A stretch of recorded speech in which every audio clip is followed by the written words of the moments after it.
Hello and welcome back to another episode of Hitting the Bars. I hope everybody had a fantastic Christmas, Hanukkah, whatever you celebrate. I just hope you had a nice little break regardless in December.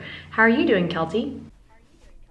I'm doing good. It's the holiday season, you know what I mean? It's the perfect combination of being overly stressed and relaxed all at the same time. And I kind of love it. As long as you realize, you just think of yourself in a Christmas movie of, chaotically running around, then I'm kind of here for the chaos. Yes, I completely agree. That usually was my life growing up. So this year, Michael and I have, zero plans. We're doing a, white elephant on the 23rd with our friends here, and that's about it. And I'm like, for once, we are not running around. Last year, we went to New York for Christmas, and it was so magical because usually we have four sets of parents, so we can't necessarily favorite anybody, and we take turns with them. So some years we're like, hey, we're just gonna go hang out with ourselves. And so this year we're like, let's do our little Christmas getaway early. So I had my wedding dress fitting in New York, and I was like, let's go back for Christmas time. And let me tell you, now that COVID is loosened up, it's free nilly. It is insane during Christmas. Last year we got reservations for tea at the Plaza. Not a chance this year. Yeah. Couldn't even ice skate because everything was so sold out. But it's New York, so you can always find something to do there. And it's beautiful. It's a dream come true. I feel New York, you just have to walk the streets and see the lights. And you're like, once again, I'm in the Christmas movie. That's why New York is New York. So I'm sorry you didn't get to do anything of those things. But at the same time, you don't need to. You just have to walk by Macy's and you're like, wow. It's just you just need a little hot cocoa walking in the snow. I'm here for it. Oh, yeah. We did a lot of, hot coffee, a lot of, Michael bought a beanie. I brought gloves. We bought hand warmers. We did a lot of strolls in Central Park, and just since we did live there for the summer, it felt normal, which was awesome. And oh my gosh, okay, Stranger Things. The kid in Stranger Things that is with Eleven. His name is Mike. I don't know his real name. Yeah. But the lengthy, kind of awkward kid. They're all really awkward. Yeah. But he was staying at our hotel, and I was starstruck. Oh, that would be just one of those ones, especially because they're younger than you. You're like, I don't even know how to act. No. You know what I mean? Because you're just like, I love your work, kid who's 10 years younger than me. Yes, I know. You know what I mean? Yeah, I was waiting for the elevator. Michael was in our room taking a call, and he had gotten this hotel. It was a great deal. Everything was incredibly overpriced for Christmas and Christmas time. He got an amazing deal on this hotel randomly, and it was right next to Central Park. Kourtney Kardashian stays on this strip, but weirdly he got this amazing deal last minute. And so we were like, wow, this hotel has celebrities in it. And he was with people that look like probably his moms because he's 19. And probably was. I told Michael, I was like, oh my gosh. I'm texting him in the elevator, I'm pretty sure I just ran into the Stranger Things kid. And I'm like, I don't know, maybe I'm imagining this. And then the next day, him and I are heading out the door, and he's hanging out in the lobby, and Michael's like, hey, you were right. He is a Stranger Things kid. And I was like, how do celebrities hang out in New York? You're swarmed by humans, but I guess they can fit in because you kind of do a double take and you're like, there's no way that's that person if they're all bundled up, right? It's so true. Out of context, it's so funny. We were just talking about this today at my studio, just about people we've seen on the streets in Vancouver or whatever. When you see someone out of context, you have no idea who they are. No. Do you know what I mean? Because you're like, wait, what? You're like, do I know them? Do I not? Because they're not in there. And it takes you a little while to process. And then it's always 30 seconds after you left. You're like, wait, that was it? And then it just, so that's probably New York. There's so many people that are going by. You're not expecting to see them in New York. I think that's how celebrities can just be in New York versus in LA is it's a slower pace. You're standing there. People expect a celebrity in LA. So you know what I mean? People are almost on the hunt for it. So I feel you almost there's a little bit of a difference there. Yeah. Well, we were at the hotel bar and we were talking to a couple that was just next to us. They're on vacation and she was like, oh yeah, we were in Restoration Hardware and we ran into Kate Hudson. And I was like, is that Kate Hudson? And they like had to do a double take. So yeah, I feel like people just kind of exist and it's not as touristy for celebrity sightings, probably like LA is, where they literally have the buses and like follow them around. But I mean, you know me from experience, I'm not cool when I see somebody I like look up to. There, did I ever tell the story on the podcast about Jane the Virgin?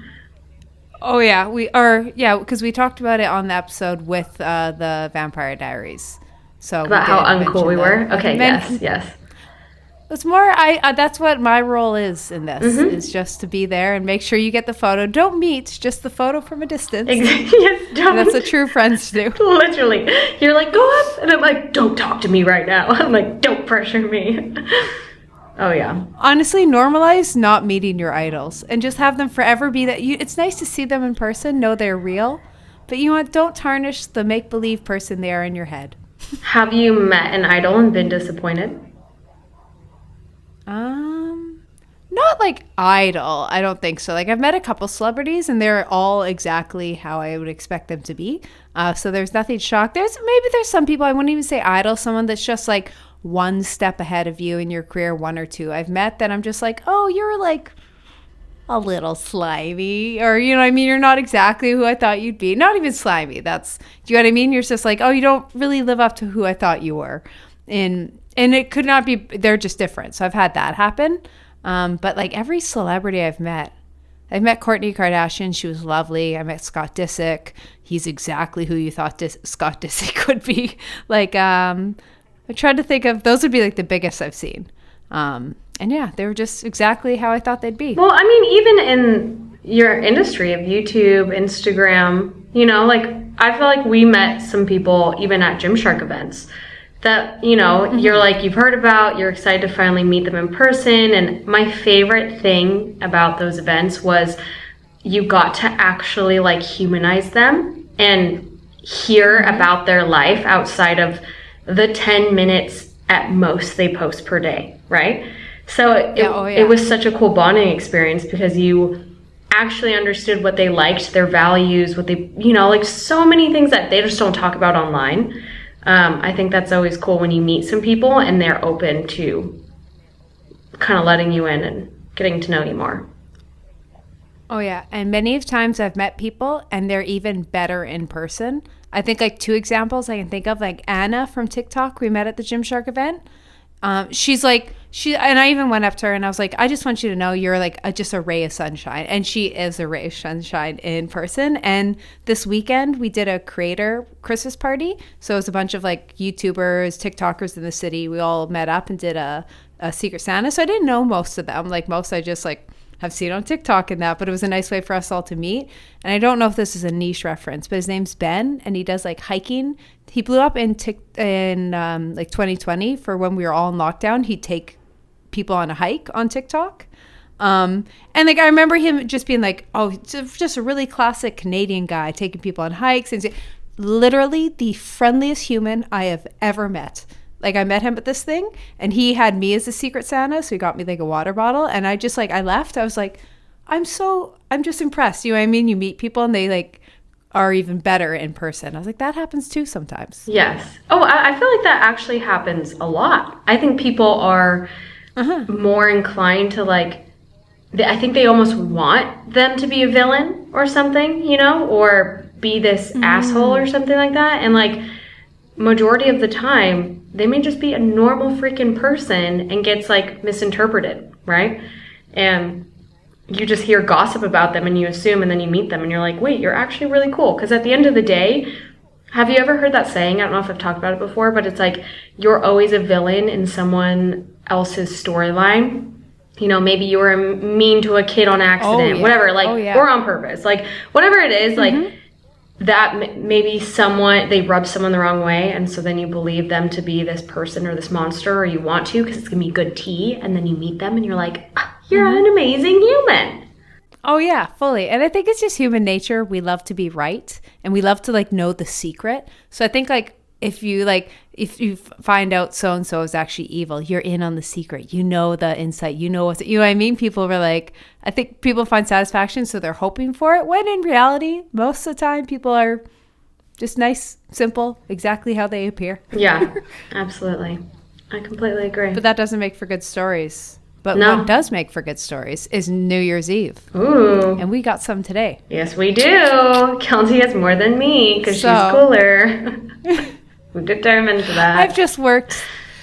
Let's just say I don't know what it is, but I've had some crazy situations happen on New Year's. And we thought, you know what, right now, we'll deal with New Year's resolutions in a week. We'll talk about that. We'll talk about health, wellness, but right now we just want to ensure you finish off 2022 with a bang.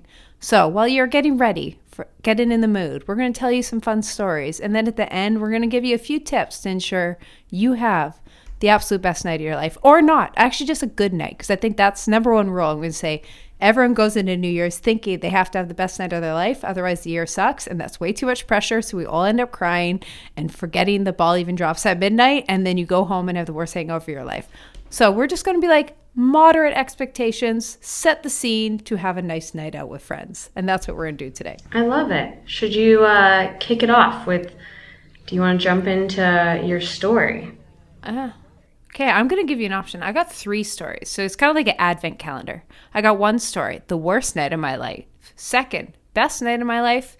3rd, just some insider knowledge of the bartending world. Which would you like to hear? I'm first. First? Was that the worst, right? Mm-hmm. No. Actually, okay, I don't want to make it dark. Oh. I'm voting not your dark one because I'm reading your notes. I don't want the dark one on this. It's so sad. It's pretty dark. Yeah. It's so Keltie, dark. We're here to laugh. Honestly, you we said might dark have to stuff last week, so. Yeah, it's true. Let's just say, actually, I'll just say it. I went through a breakup and my dog died within 24 hours. Like, was that on talk New Year's? About a rough. It was that week. I can't remember. It was like New Year's was between, honestly, I will tell the story another time. I can tell it in a funny way because, like, you know, self-deprecating humor. But yeah, it was a lot within, like, I think it was like December 30th was the breakup, and like January 2nd though. So not 24 hours, the dog died, or I can't remember the exact. Wow. It was that same weekend as New Year's Eve. You went into New Year's Eve with truly a bang. Oh, yeah. You know what? My rationale was like, the best thing about having a crappy New Year's is it's only up from there. I was like, it can't get any worse. And nothing worse than my childhood dog dying. I was like, that's I got served the worst. Absolutely. And, you know, if only you were born a Gen Z, you could have, you know, probably gotten famous on TikTok through that humor of breaking up and your dog dying in the same day. I weirdly feel like that. Oh, yeah. Stuff pops off. And I'm always like, why am I so entertained? This is really dark. Because you know what? If you can laugh at the darkness, it just makes the world feel lighter. Absolutely. So you know what? Even when I share the story, maybe I'll go in little details later on. Just know you can laugh at it because it's quite comical looking back. That it's like, God, really? You did that to me? Really? You also probably in the moment thought it was the end of the world and like the heightened emotion, you know, like just like, God, how am I going to get out of this? Where now, years later, you can look back at it, you can laugh at it, and it grew you. And I think that's super cool. So if anyone is dealing with things like that, I feel like right now is also a season of breakups and, you know, maybe family members passing away, whatever it may be. It'll always get better. And you'll look back at it. You just have to get through the rain to get to the rainbow. I don't know where I came up with that. Oh, yeah. And nice metaphor that made no sense. That made no sense. It made sense. It was good. It was good. I loved it. Thank you. Okay. You know what? Let's just start with the middle of the road then. I'll tell the bartending story. Okay. How about this? Perfect. I felt that's appropriate. So here's a little insider knowledge. Bartenders have a 50-50 flip on working New Year's. So you would think it'd be the best money generating night. Like it's the biggest night of the year and there's all this hype and it's going to be packed. And every single New Year's, your manager comes in. It's like, you guys better be prepared. We have planned so much. We have extra champagne on deck. Come in early. Now, 10% of the times that's true. You got a lot of ballers coming. You're making mad tips. It's slammed. It's crazy. 90% of the time, all the clientele is hungover, broke, bloated, doesn't want to leave their house, and nobody shows up to the bar. And so you end up sacrificing your New Year's for the lamest thing. So the best example I can give is I was working at formerly The Ranch in Edmonton, Alberta. And our manager comes up. He's like, this is the biggest night. Everyone got a mini bottle of champagne that showed up. So we had all these troughs, like literal meant for horses, troughs of champagne bottles. And it's like, we're going to be handing them out right before midnight. Everyone's going to be popping off. It's going to be wild. We hit 15% capacity. There was so much undrinking champagne, and there was nothing to do with it. So I remember at like 12:30, we were way overstaffed. Everyone was standing around, and someone was just like, you know what? I sacrifice, I won't call them out. I remember the bartender was like, I sacrificed my New Year's to be here. I'm going to make no money. I'm going to make this a night. They just started literally taking these bottles, popping them, and just spraying down the other bartenders. I've never seen so many drunk bartenders in one thing. I think half had to be carried out. There was no longer service. It was just 2 hours of bartenders spraying each other with these little mini bottles of champagne and just getting carried out because everyone was so drunk on shift, which, yes, I'm aware is illegal. But this is a fictional story, of course. If you're listening, cops, this is fictional. This is not real. So did you still have a really fun time? It was honestly the funnest shift I've ever had working. Just because we eventually were just like, we're not going to make money, so who cares? We'll just have a good time. And it was quite fun, liberating, just spray each other with champagne all night long. It was quite hilarious. And just seeing shenanigans. I feel bad for any customers because I'm sure service was horrible. But wait, why was it not popping if it was New Year's? Because it is a real, especially in Canada when it's cold, it's one of those things everyone is doing holiday parties. They're doing Christmas parties. They're out. They're spending money. They go to Christmas. They've been eating. By the time it actually rolls around to New Year's, first of all, people don't want to go spend money. People are just in that, that hibernation mode you go from the 26th to 31st, that you just stay home and you just eat leftovers and you stay in your pajamas and you don't put on makeup. People kind of get into that mode. So to get people to leave their warm house, to go to the bar, to pay $100 for an Uber, it's tough. And so it's just kind of just really depends on the year, especially in Edmonton where it's so cold that time of year, that sometimes everyone's in the mood and willing, but a lot of times people are literally broke and bloated and just don't want to go to a bar on New Year's. So it's just a real big coin flip of it can be a wild night or it can be a tame night. Versus saying Halloween, which is always wild, or a St. Patty's Day, always wild. New Year's Eve is a 50-50 shot. I love the saying broke and bloated. Yep, that's everyone. That's gonna be the go-to phrase. Broke and bloated. That we might caption this. How to have a good New Year's, not broke and bloated. Yeah, exactly. I love that. And it rhymed. Yeah. Well, that's fascinating. I don't know why. I always assume every single person and place is booked out for New Year's. That's always my assumption because they make it look that way where there's a cover charge, whatever it may be, right? And I think that's also the other thing we'll talk about later on. But I think because it's always more expensive, a lot of people just choose not to because the bars know they can charge that much, and sometimes they charge so much and no one actually shows up. True. Ooh, then that's on them. Yeah. They got greedy. I was gonna say they got greedy and they got bit. You're a mean one, Mr. Grinch. Really are. Ooh. Anyways, no more Christmas carols. It's New Year's. Exactly. Let's hear. Do you have any good New Year's stories? So I have one that I was really trying to wrap my head around a really good New Year's story. And I'll get into it later, but I'm not one to really go out, period. It's never been my thing. I don't think I have ever gone out for New Year's except this one time. And this probably plays into why I don't like going out. So Michael and I are in college. Michael was living in Seattle. I was still in college. I came back for New Year's Eve. And all of my friends came back. All of my best friends, you've met them all, Megan, Kayla, and Maddie. All of them went to different schools. And out of state, so we're all home. And they're like, guys, let's spend New Year's. We all have boyfriends. We're like, let's get together. I'm like, perfect. Guys, Michael is an adult. He has his own place in Seattle. He's living downtown. And we're like, amazing, let's go. So they come, they're gonna sleep over. We're gonna go out to, it's called Capitol Hill. It's this really fun bar area. And we pregame it naturally because you're 21, 22. and you pregame it too hard. So Michael and I were like so excited to be hosting this party. Bentley's running around, he's in a bow tie, and get way too rowdy. Michael and I get the rowdiest of them all, and we end up going to this bar, and I may or may not have gotten sick in the public sink with a million people around me. So that was unfair. Love. Yeah, Love. Everyone has to have that moment.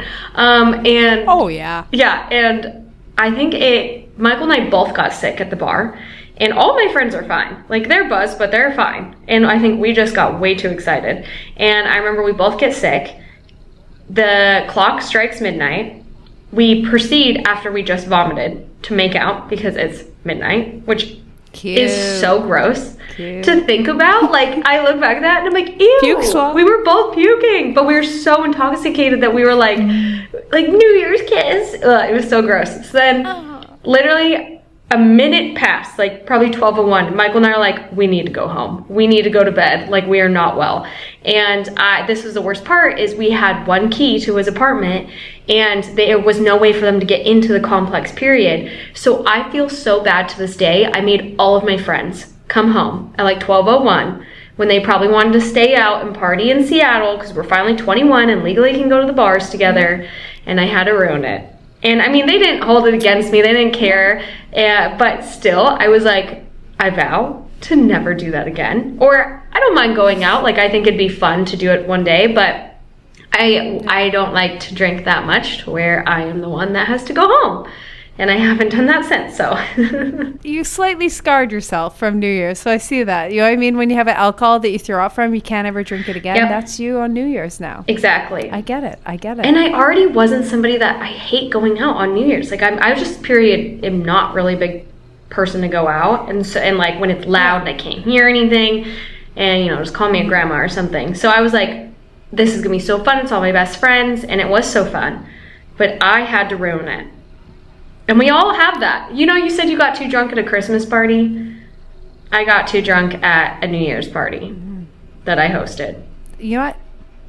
Back to the beginning of the story. Sometimes you're the villain in other people's stories. Exactly. And you're the villain in this story. Exactly. But, you know, good thing it was my best friends, so they were laughing about it. But, yeah. And, like, it wasn't anyone I didn't know. And I've noticed, like, yeah, at the moment, maybe your friends are, like, a little butthurt about it, but the joy they'll have the rest of their lives making fun of you for it is worth it. So sometimes, you know what, when you do something crappy, just know you are going to be the plot of many of jokes for many of years, and your friends will thank you for that. Also, everyone has the jokes their keep moment. going. Yeah. Oh, yeah. Everyone's got or multiple. I have multiple. Yeah. I don't know what that says about me as a human. Oh, yeah. We all have something that we can be like, oh, yeah, remember when you did X, Y, and Z? So it's not too shabby. What's your next one? What one are you diving into? I guess then we talked about a middle of the road. I got some worst ones. So we'll leave the worst one of my worst hangover, worst night of my life. But let's just should we do worst and then finish off with good? Or what order do you think we should do? Well, that was my worst. So that's my only. So I don't know. I guess I'll do my worst, then we'll get it out. Pretty much. Moral of the story. We talked last week about what Christmas. I knew I was breaking up with this guy. It was not working out. I had to endure the time with his family. And then, you know what? Eventually I was like, I cannot stand another moment in this relationship. I need to end it. We've been together for a long time. So it's one of those, you know, connected friends. I knew I was saying goodbye to a lot. Anyways, we break up. You cry, emotional, da-da-da-da-da. The next day, I kid you not, I go to visit my family because I just needed some emotional support. And what's the best emotional support? Your childhood dog. That is what you want when you're going through a breakup. So I go see Chester. He was old, like 14, every health thing under the rope. And he was just like slower than normal. So we hung out. I go home an hour later. My mom calls and is like, Keltie, I don't know how to tell you this, but we have to bring Chester to the vet. He's like throwing up something, I can't remember. All the throw up on New Year's. New Year's is a big throw up night. Moral of the story. So in this moment, I knew, I was like, we're going to have to go put down my childhood dog. And I was like, God above, what the hell are you doing to me? I was just like, this is cruel. This is unusual. Because I went there, and when you're together with someone for a long time, they know how to like calm you down or help you through things. So in my mind, I was like, you know what? I know we just broke up yesterday, but like maybe I don't want to go home alone to my apartment because I was living alone and just like cry all night after we put down the dog. So I was just like, you know what? Maybe I call him and then like he'll come over and he'll understand. It's just for this one night. And then I was like, no, because if you can get through your childhood dog dying without this guy, you can get through anything. And it was true, because then the next day I woke up and obviously I was heartbroken, but I was like, ooh, I didn't have to call him. And then it helped me get over the breakup so much, because I was like, wow, if I can go over that, I got over my childhood dog die. There's nothing harder than that. So I was just like, honestly, it was like the best blessing in disguise. And I truly to this day thank Chester. You know how dogs just know? He was just like, he was kind of near the end and he's like, I'm going to be a lesson for Keltie. And like, I swear, to this day, I think it's like, Chester, he was like, hey, I've hit my time. You know what I mean? It's like, I've done my job as a childhood dog. It's time for me to go. Wow. And he taught me the best lesson. That true. I didn't need to be with that asshole. Right? Wow. It's a blessing. So sometimes it might be crappy and it turns out to be the best thing. Obviously, it's not the best thing. My dog died. I'm not going to pretend that anything about that is good, but it was the lesson I needed at the time. Yeah, he helped you. He said he helped you one more time before he fully left. I like exactly. That. That's a good positive spin on it. Honestly, I woke up and I was like, wow, I'm empowered. Confidence back. Whatever year that was, brought it all back. So it was kind of good. Okay. It worked out. Well, thank you for thank you for turning that negative story into a positive. I could have made it dark. But yeah, no, you have told me the story and it was dark when we were in New York. I know. That's why I was like, Keltie, do not. Like, it was so dark. Yeah, so there's more details, but there's the lighthearted lesson learning, and we could go in the darkness of the depth. But you know what? We're putting the darkness behind in 2022, and we're stepping into 2023, which will still have some dark moments, but you know what? We paint them in a positive light. They're a lesson. Yeah, I agree. I think it's also like impossible to have amazing things happen 24/7. Like I'm just really learning that in general in my life. Not saying my life was going perfect the entire time, not at all. But like there's just sometimes you have battles that you just do not expect to have, and you're like, wow, this is really going to test me with certain things, and I have to figure out how to cope, So I think, acknowledging it and accepting it and getting through it, and then just really like living in the moments that you do have a, really good thing going at the time. Because sometimes I think we can get used to it and we can almost complain when there's a little inconvenience and we're like, it could be way worse, or I could be dealing with X, Y, and Z, things like that.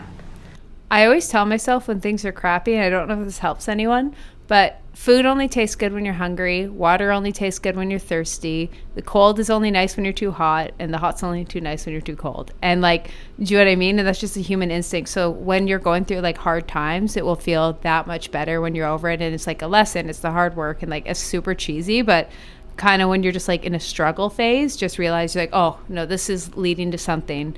There's a reason I'm putting in this. Like, it will either be a lesson or you'll finally have a breakthrough. It'll be like one of the two.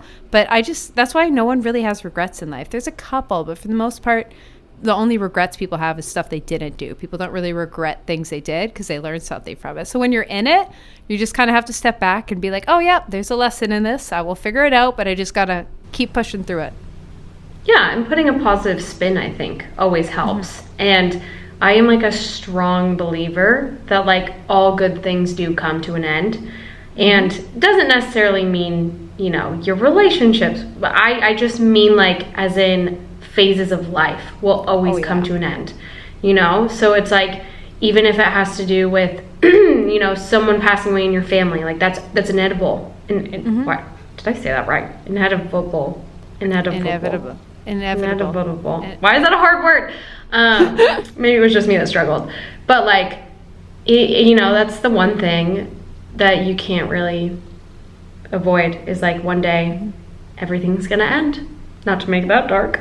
No, but it's a good moment. Even like New Year's actually is like the purpose metaphor for it. It's just like a 1 minute thing. It's that one night, and like you can't have New Year's every day, but you can just enjoy it. It's there for the night and it will be gone. And it doesn't mean you have to be sad it's over. Do you know what I mean? Even though you might be a little melancholy the next day. I think you just have to take that. Like when things are good, just savor it. Just savor the moment. So New Year's, just savor it and not like act like that feeling of high has to be every day of the next year, but just relish in the moment when you're with friends and loved ones and things just going well for once. And you know, something I was just talking to Michael about is I used to always be like another year older. Like I'd be like, oh, I'm getting so old. And I remember thinking like when I was 23, I was too old and being like, oh my gosh. And then once I turned 25, I was like, 23 is so young. Why did I feel that way? And so it's just like, even that in general, as years pass, like I feel like you really do have to like relish in it. And I told Michael, like, I do not want to use the term of like, oh my God, I'm getting so old. Cause I'm like, that is such a horrible mindset. And like, you will act older if you view it that way, right? So there was something, do you know that influencer Elise Myers? She's like super popular. I think that's her name. I could be butchering it. She's super popular on TikTok. Really cute girl. I really like what she stands for. And she wrote a poem. I think it was her birthday or something. I follow her, and every now and then when I'm on TikTok, she comes up. But she even said, like, in this poem, it was like, you know, when I was 18, I wanted to be 23. And when I was 23, I wanted to look like I was 18. So it's like, you're always going to be battling that. So you might as well just accept it. Be your friend. Enjoy it, because I feel like life just passes so fast. A big goal in the next year, actually, for me, we'll talk more New Year's resolutions, is to like realize I'm at my peak, and maybe the peak will never go down. But do you know what I mean? I think it's so cliche of like, you hear someone who's, you know, decades and decades older, and it's like, oh, to go back and be your age again.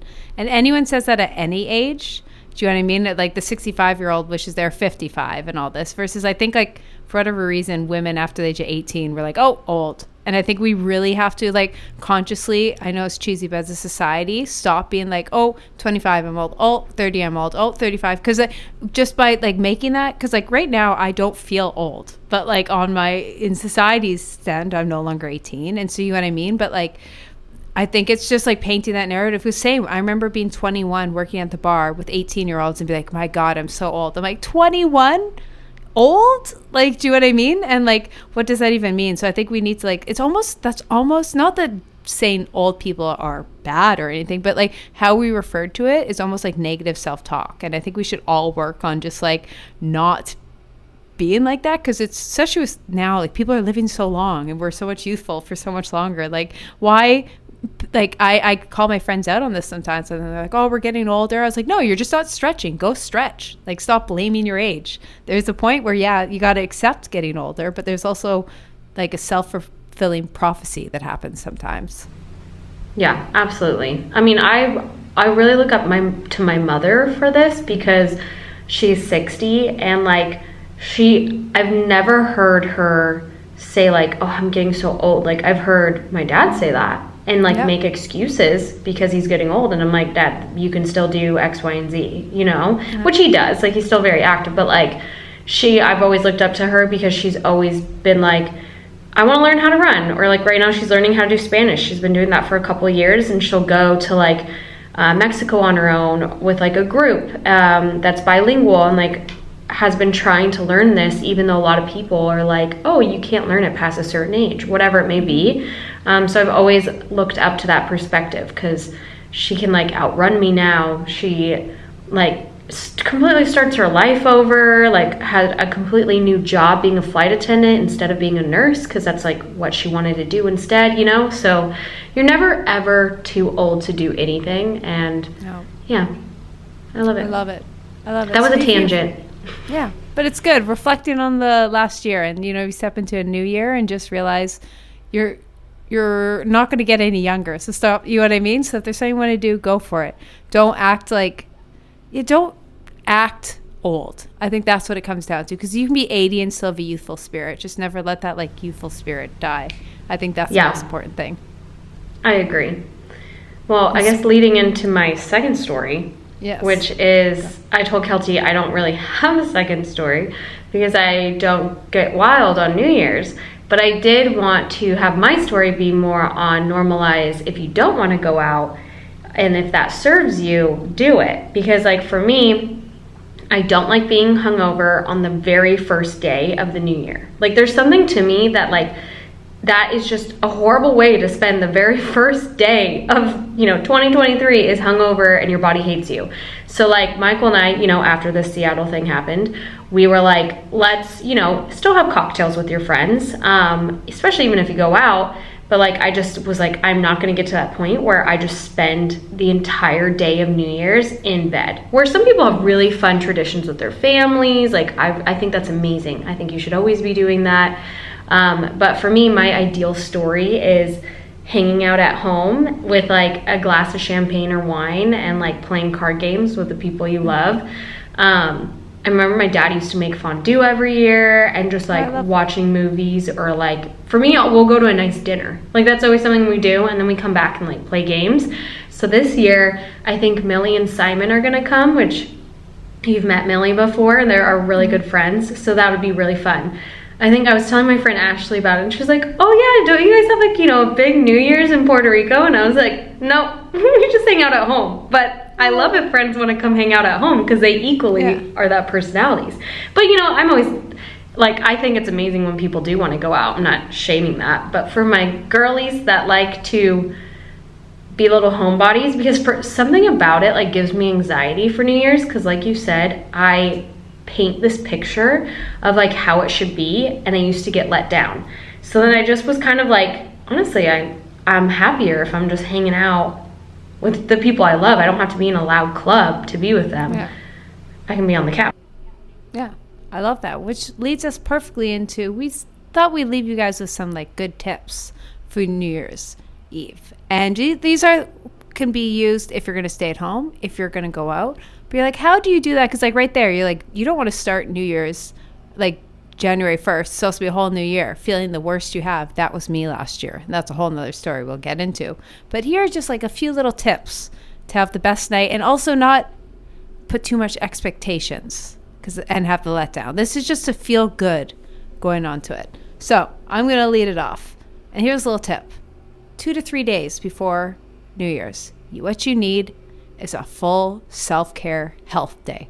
I mean, you're going to get up, you're going to have a good sweat. You're going to do a sauna. Maybe if you're crazy, a cold plunge. Maybe book yourself a facial, a massage. Go get some fresh air. I think we get stuck inside and get that, like, musky feeling for too long. I'm not saying you have to stop eating all the leftover candy. I mean, just get some fiber in. Get some water in. Because at least for myself, and I know I've been there so many times, you have Christmas and all this, and you're stuck inside and you get musky and you're feeling bloated and puffy and your skin's off. And then suddenly you have to get dressed to the nines. So I'm like, just take a full self-care day a day or two before. So you're like, you know what? I do want to go out. Or even if you just want to stay at home, I still think it's like an act of self-love. But plan yourself 2 to 3 days before a true just like rejuvenation day. Wash off the holiday musk. Stepping fresh into the new year. Then I thought a little outfit idea for my girls last minute. I'm going to just predict a trend, and if you want to be on trend, and I just think it's the vibe, sequins on New Year's, it works. It's just the thing. It's the one day a year you can wear sequins, but specifically, I don't know about you, do you feel like everything is like silver sequins with like black outfits? So think like a black blazer with like a sequin silver dress underneath. I just think that's like a classic. You buy that, you have that forever. So if you're like last minute trying to throw something together, just get like a silver sequins dress, throw on a blazer, some cute heels, boom, you are the moment. Yes, honestly, I can testify for New York when I would roam in any store, Urban Outfitters, H&M, like name Macy's, whatever it was, it's everyone's going like bananas for sequins right now, like more than usual, which I am a sparkly girl. You know that about me because I made my entire bachelorette theme sparkles with Taylor Swift. I've just always loved them. So I had, really had to fight the urge to buy everything because I was like, I'm hanging out at home. I can't be wearing a silver dress, or can I? I can, but it just was like, where am I gonna wear this to? But if you are going out, get it all. There's hot pink sequins. Like if you want to be that girl and go a little above and beyond, do it. Honestly, and I'm all for like investment pieces, I've always said, and like not buying something it's a one-time wear. Shockingly, a sequenced New Year's Eve dress never goes out of style. So if you just get a basic one, like a spaghetti strap, little mini that you can dress up or down, accessorize different every year. I got actually from the best New Year's I ever had. I wore this green sequence dress in Russia. I've worn that so many other times. So, if you don't have a sequence dress, maybe this is the year to pull the trigger on, like, pick your favorite color. And I do think it's so popular this year because we haven't really had a chance to have a full New Year's. Like, this is the panorama's done New Year's. This is the one that we're hugging strangers, we're making out with whoever, you know what I mean? It's like, so I think people, like, because of that, people want to dress. Like, I felt that this summer when I was like in Spain. People are like, we are here, we are free, I want to dress hot, and nothing says party quite like sequence. So I think that's also why it's like above obnoxiously sequenced this year. I'm here for it. It makes me want to go out, and that says a lot. Says a lot, which leads me to the third one. Staying in or going out. Now, I have an opinion about this, and I think you might agree a little. I think it's kind of black or white with this. There's not really a little gray area. Hear me out. You either have to ball to the wall or stay at home and stay cozy with a close-knit group of friends. I feel New Year's Eve is so overpriced. Just for like an average night out. So if you're just gonna like get dinner at a random place and like get a bottle or get a table at like your local nightclub, it's gonna be so overly expensive. People are gonna be late. It's also not regulars. So I've noticed that when you go out to New Year's, like it's a lot of people who never go out that night. So it's like there's not the usual feel of a club because there's a lot of people who don't like going there. Do you know what I mean? They're forced. Like, oh, I'm out. I don't really like it. So I always found the crowds off. Me. Honestly, I hate to say it, but like thousands of Savannah everywhere. It's miserable. I'm just kidding. I'm kidding. But it's just like a lot of people that are like, or they're stressed out because like I'm spending all this money and I shouldn't, which is like completely respectful. So if you're stressed about money, you're not feeling going out, a cozy night in with friends, even get dressed up. Like I've done that before. The 10 of us stayed in.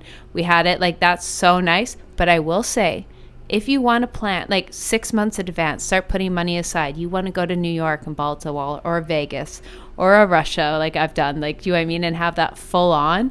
That could be a moment to last a lifetime if all stars collide. But I said like that's something you plan for a couple of years, save up, and I think that could be like a bucket list item. But for my opinion, it's bucket list or bust. Like, and not that every year. I've only had one. Oh, go on. Or do a restaurant, get a reservation, go out to dinner with your friends, then have a house party when you go back with all of your friends. So you can control the music, you can control what you're drinking, whatever it is.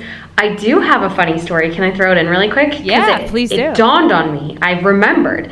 So it was my first year back from college, and I was not a partier in high school because I did sports. You were not allowed to even be caught at a party. Otherwise you get like suspended.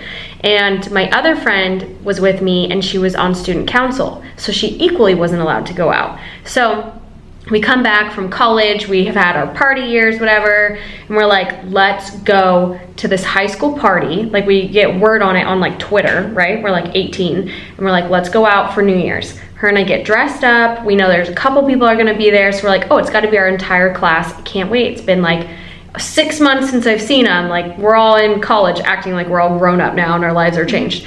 And I am the DD, so it was really just my friend that was gonna drink, but I was like, I wanna see what a party is. So, cause I was so, like a high school party. Oh, yeah, so, fully. But like we're all in college, right? So we go to this party, and immediately within 5 minutes, the cops get called.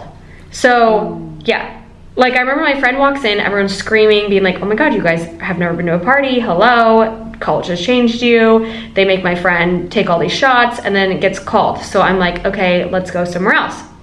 So our friend texts us and is like, hey, go to this party that like everyone else is just transferring to. So we're like, okay, so we follow him, we get to this party, and we take our shoes off, and I'm chatting with somebody as I'm taking my shoes off, and I'm like, I don't recognize anybody, and I'm like, hi, like, what's your name? Trying to like make small talk. And they're like, what school do you go to? And I'm like, oh, Washington State University. And they're like, you guys are in college?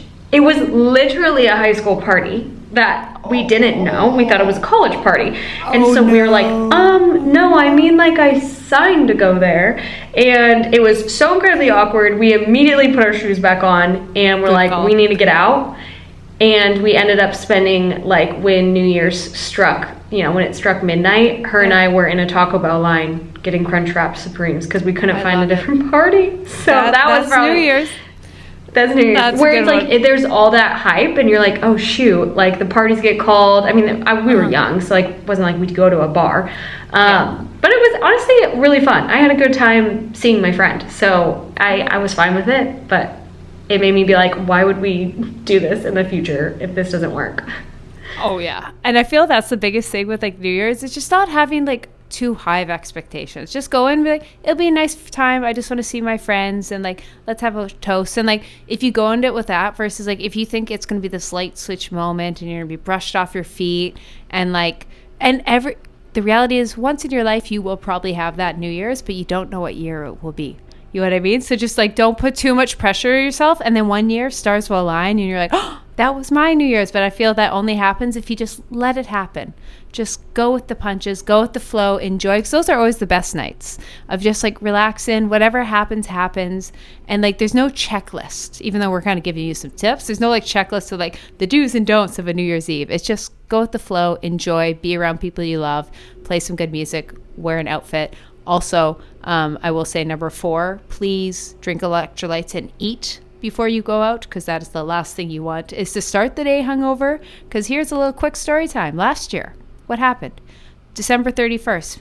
Megs decides, you know what, I'm going to go break my hand in the hockey game. So his hand broke. So he spent the 31st at the hospital getting it x-rays and casted.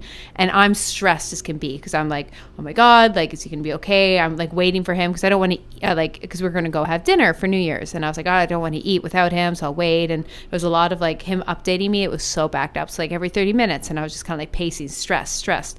Then he finally gets it. He comes home. We go to this New Year's Eve party and we just have like a light little appetizer, and then they start just slinging wine, and wine normally makes you hungover regardless, but I barely ate because it's not good. Then drank wine.